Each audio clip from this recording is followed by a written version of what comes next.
Stitch the placement line, lay down your fabric, stitch the stem, and remove the fabric.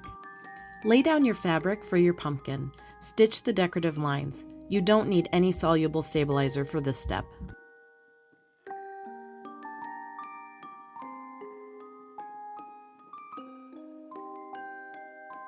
Then, lay down a piece of soluble stabilizer and embroider the face.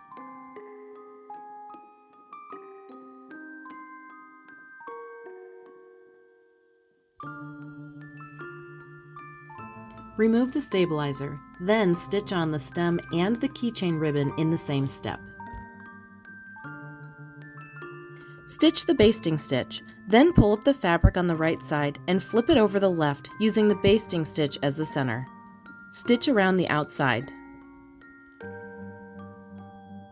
Remove the stabilizer from the fabric. Cut around the outside, leaving a little area for you to flip it right side out and to close it with a ladder stitch. Flip it right side out, stuff it, and close with a ladder stitch.